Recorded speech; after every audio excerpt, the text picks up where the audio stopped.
নমস্কার বন্ধুরা, সকল দর্শক বন্ধুকে আবার জানাই নতুন একটি কুকিং ভিডিওতে অনেক অনেক স্বাগত।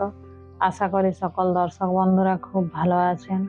বন্ধুরা, আজকে আমি আপনাদেরকে এঁচড়ের রেসিপি রান্না করে দেখাবো। আপনারা ভিডিওটি স্কিপ করবেন না, প্রথম থেকে শেষ পর্যন্ত অবশ্যই দেখবেন। আশা করি সকল দর্শক বন্ধুর ভিডিওটি খুব ভালো লাগবে এবং ভিডিও ভালো লাগলে অবশ্যই ভিডিওতে একটা লাইক করবেন, কমেন্ট করবেন এবং নতুন বন্ধু হয়ে থাকলে চ্যানেলটি অবশ্যই সাবস্ক্রাইব করে নিয়ে আমাদের চ্যানেলের পাশে থাকবেন বন্ধুরা। তাহলে চলুন শুরু করা যাক আজকের রেসিপি। বন্ধুরা, আমি হাতে তেল মেখে নিয়েছি।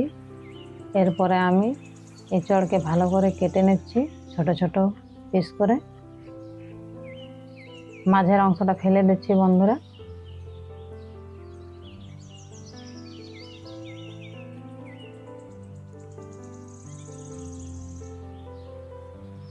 আস্তে আস্তে সাবধানে কিন্তু এঁচড়কে কাটতে হবে, তাই আমি আস্তে আস্তে এঁচড়কে কাটছি। তাড়াহুড়ো করে এঁচড় কাটার কোনো প্রয়োজন নেই।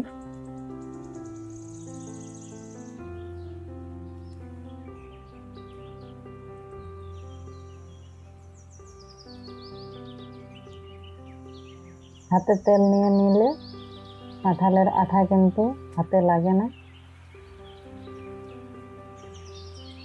হাত খুব সুন্দর পরিষ্কারই থাকে কাটার পরেও।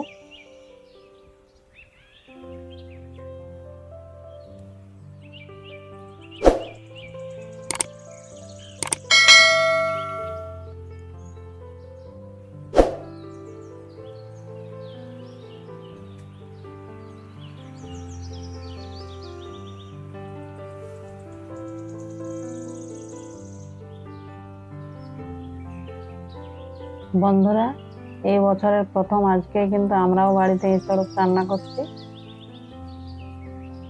আপনাদের কার কার এঁচড়ের তরকারি খেতে খুব ভালো লাগে তারা অবশ্যই কমেন্ট করে জানাবেন।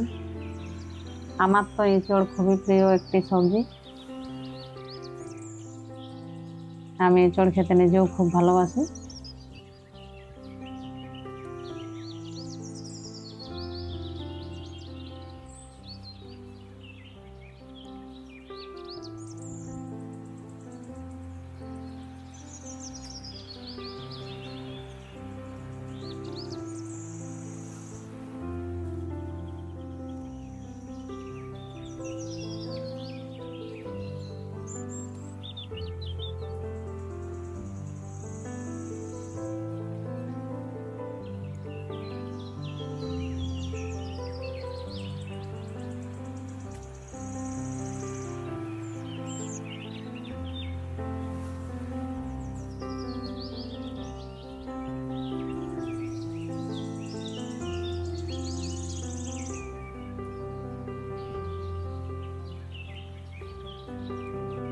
বন্ধুরা, আস্তে আস্তে আমি সব এঁচড়কে কেটে নিলাম।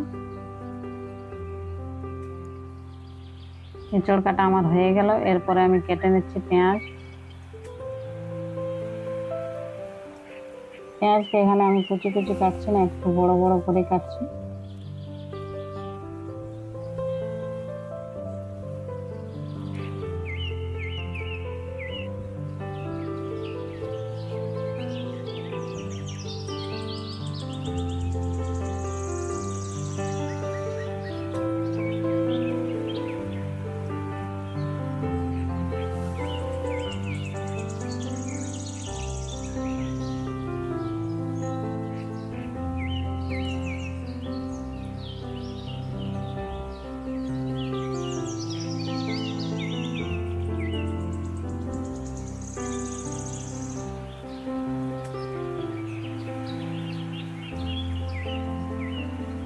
পেঁয়াজ কাটা আমার হয়ে গেছে বন্ধুরা।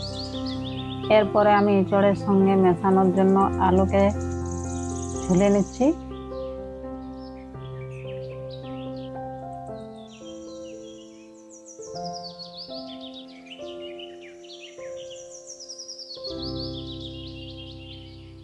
বন্ধুরা, এই আলুগুলো আমাদের বাড়ির চাষের আলু। এই আলু এঁচড়ের সঙ্গে মিশিয়ে রান্না করলে এঁচড়ের স্বাদ দুর্দান্ত হবে। এরপরে আমি আলুকে কেটে নিচ্ছি।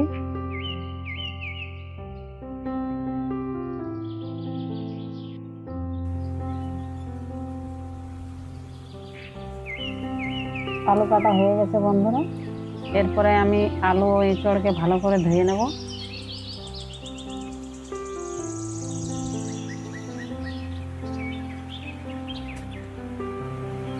এরপর আমি মশলা তৈরি করে নিচ্ছি বন্ধুরা। আমি আদাকে ছাড়িয়ে নিচ্ছি, আদার খোসা। এরপরে একসঙ্গে আমি বেটে নিচ্ছি লাল লঙ্কা, রসুন, আদা, ধনে এবং জিরে।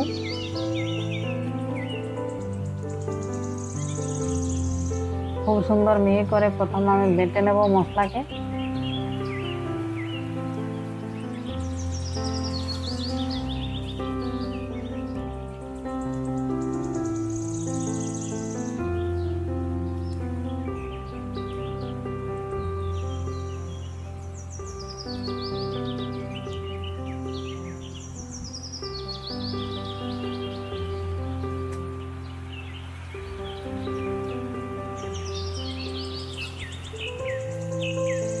মশলা বাটা আমার হয়ে গেছে, মশলা বাটাকে আমি তুলে নিচ্ছি।